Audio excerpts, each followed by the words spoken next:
Hey sisters, on your job, in your white spaces that you navigate, do you ever feel like you have to work twice as hard just to be seen? Well, if so, you're in the right place, because today's quick 10-minute workshop is titled Sis, You Belong Here, Thriving as a Black Woman in White Spaces. I am going to give you practical strategies for professional growth and success, because I don't want you just to strive at your job. I want you to thrive. So let's just jump into it. The first thing to strategy is acknowledge your strengths. I want you to embrace your unique perspective and contributions. You bring something to the table. You understand? And you have to know that. Also, you will do this, acknowledge your strengths, by combating the imposter syndrome. It is so easy to tell yourself, well, I don't deserve this. But no, girl, you do deserve that raise, or the new corner office, or that company car or promotion, whatever it is. You worked hard. You stop telling yourself you don't deserve it. That is imposter syndrome. Another thing is, I want you to keep a success journal to track your achievements. It's so easy to just brush over something we accomplished. And as women, I know as Black women, we do it all the time, because we're in the constant, we got to just keep producing. We just got to keep producing. But no. Write down what you did, how you achieved something, so you can go back and read it and be like, hey, pop your collar. Be like, go ahead, bitch. All right. The next thing I want you to do under acknowledging your strengths is repeat affirmations like, I am qualified. And my presence does matter.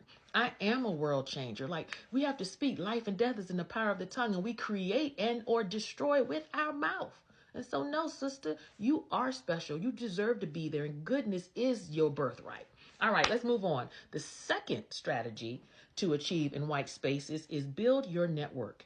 You sisters are going to have to seek mentors within and outside of your company. I also want you to join professional organizations like Black Women in Tech, or the National Coalition of 100 Black Women.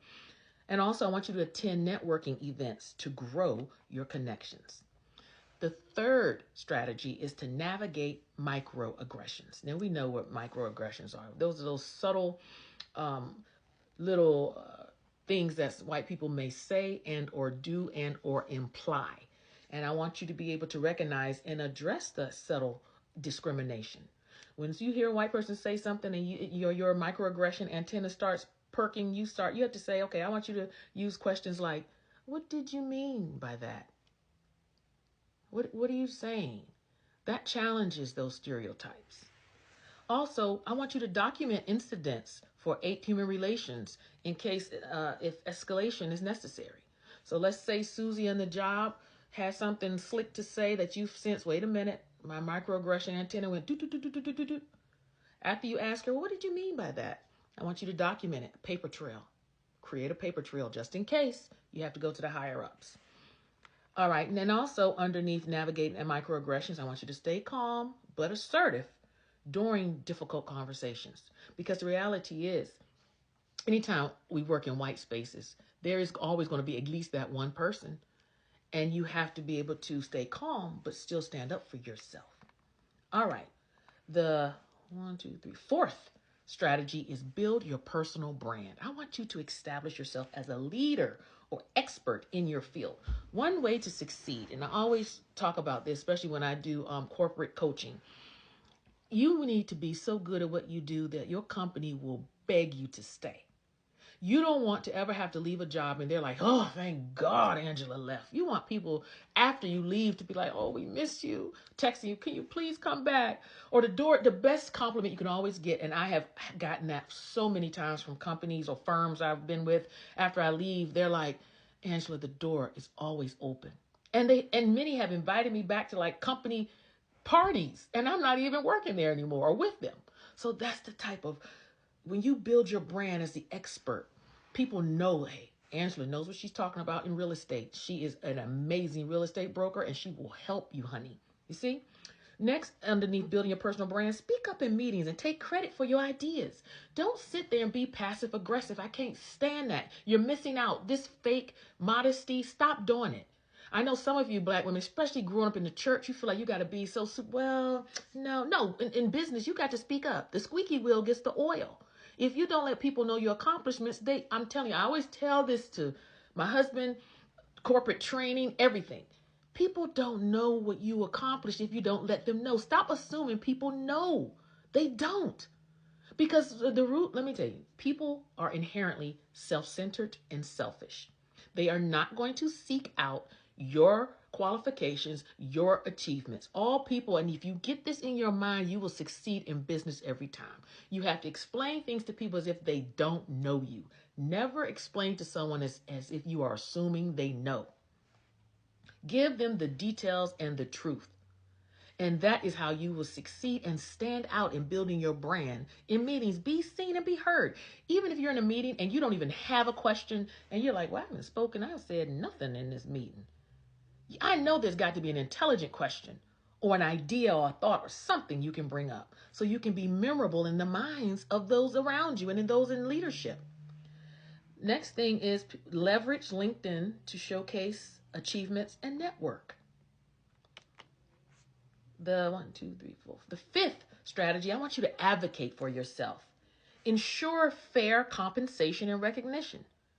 No, I've been at this company longer than Sally and I have produced more. I have won more cases or I have done this and this. No, I'm glad to speak up for myself.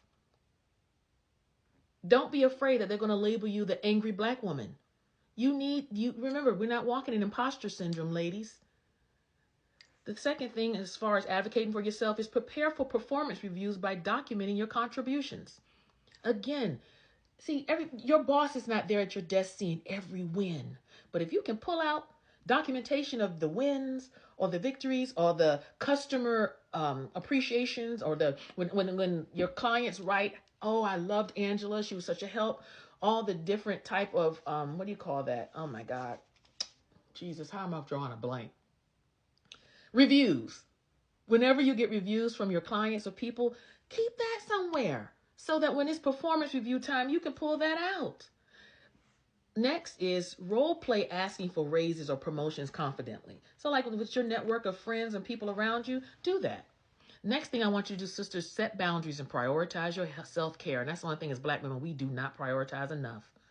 We have to avoid burnout by managing our workload. We need to politely decline responsibilities outside of our job description. And we have to incorporate self-care activities like therapy, fitness, and hobbies, just to name a few. The seventh is strategy, find allies. Partner with coworkers who support equality and inclusion. Identify colleagues who amplify your voice or ideas.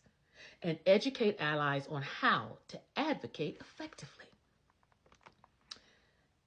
The eighth strategy, exit toxic workplaces. Some of y'all have just been at your job too long. You have been tolerated instead of celebrated, and it's time to roll out. Recognize when a workplace is harmful to your mental or physical health. Plan your exit strategies by exploring new opportunities and update your resume and connect with recruiters. So in conclusion, you all, acknowledge your strengths, build your networks, navigate microaggressions, and advocate for yourself. So you have the power to thrive and inspire others, okay? So stay authentic to yourself and celebrate who you are.